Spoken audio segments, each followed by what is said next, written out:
on the stage giving this speech. And y'all just bear with me because I have never made it through this without crying. So I will cry, so y'all just bear with me. First off, I just want to thank Dana and the committee so much for asking me to be the honored hero. It really does mean the world to me, and I don't feel deserving of such an amazing title, so thank you. When Dana first asked me about a year ago if I would be the honored hero, I started thinking about how do you even start that speech off?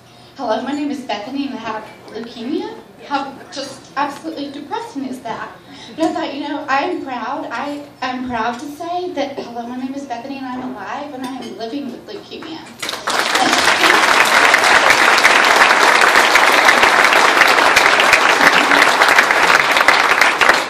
And that's something that I'm very proud to say. And I'm alive and living with leukemia because of this amazing organization and amazing people like you raising money to literally save my life. So thank you.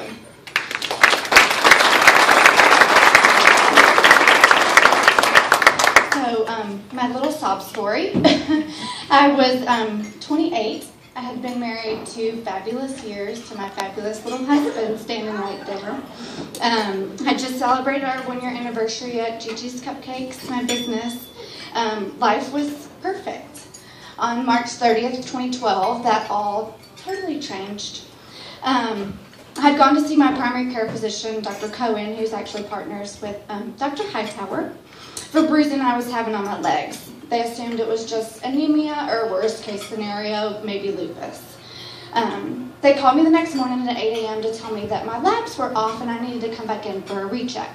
Well, I was very busy and I told them I would just be in later that afternoon. And they said, no, you need to come right now. And I knew at that point that maybe it was something serious. Terrified, I returned for them to retest. And Dr. Cohen said in all his years of medicine and residency and everything, he had never seen a white blood cell count that high. He said he couldn't fathom that it was correct, but if indeed it was, I either had leukemia or lymphoma. I will never forget the numbness I felt when those words came out of his mouth. And then the hours following that, waiting for him to call me back and tell me whether it was true or not. He called back that afternoon confirming our worst fears, and I was to go see the oncologist the very next morning. Having to call my husband home from work to tell him that was probably the hardest thing I've ever done.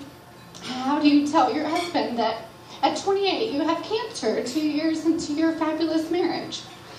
After the longest night of my life, we went to see Dr. Lewis at Summit Cancer Care. After a whole lot of blood work and my bone marrow test, I was immediately admitted to the hospital. They confirmed it indeed was leukemia, but they just weren't sure what kind. As we were waiting to be assigned a room, Dr. Lewis came back for yet another bombshell, and he hates when I tell this part. He said, I have good news and I have bad news, and let me tell you, that is not something you want to hear when you have cancer. He said, the good news is it's chronic myeloid leukemia, which, how in the world is that the good news? And the bad news is you're pregnant. I couldn't fathom at that point how my life would continue on from that moment. We'd been trying for a baby for a few months, but didn't know we were pregnant. And our sweet little angel wouldn't make it through my treatments, and I would never be able to carry a child. So now not only was I having to deal with the shock of this leukemia, but also the sadness of losing our sweet baby through this awful cancer. But the lady that got me through all that, Dr. Pettigrew, is right back there. She is my angel.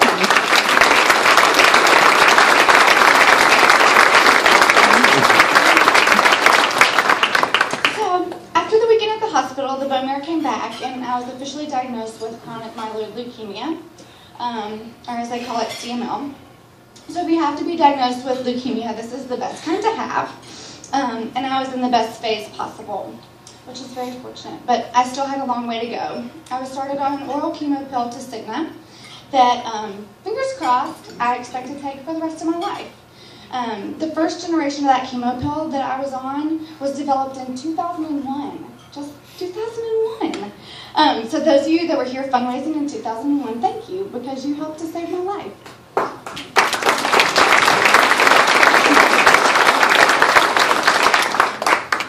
last year and a half has not been easy. It hasn't been easy at all. But I'm happy to say that my numbers are doing good, and after a year, I am in remission. And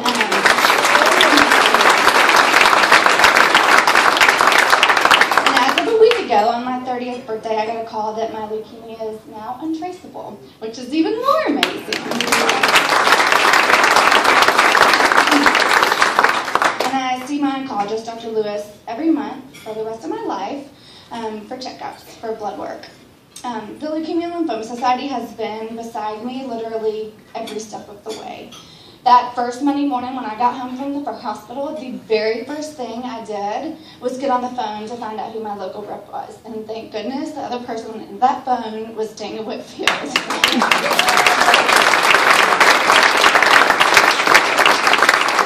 They really have just been simply amazing to me, a constant part of my life.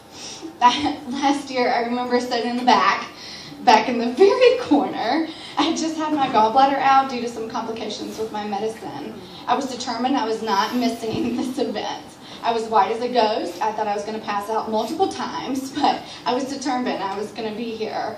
And lucky for me and lucky for my husband, they had those cool little bidding things so I could still shop even though I could not walk. So needless to say, I'm alive and here today because of the Leukemia Lymphoma Society and amazingly generous people like you who dedicate time and money to finding a cure. My treatment is so seemingly easy. I mean, I just take a chemo pill every day. And I can never do enough to raise money because I know, as silly as it sounds, literally every penny is helping to save my life.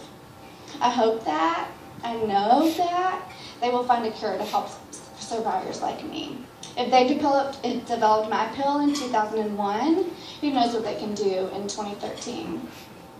I don't know about other survivors, but I spend almost every waking moment thinking about my cancer and the what-ifs. People tell you it will get better and you won't think about it all the time, but trust me, it's constant. Worried about what will happen next, when it will get worse, you think about it all the time. But I can put my head on my pillow and fall asleep every night with hope. Hope that there will be a cure. Hope that tomorrow may be the day. So thank you for giving me and other survivors hope. If I can come around and hug each and every one of you tonight, I will. Because I appreciate y'all being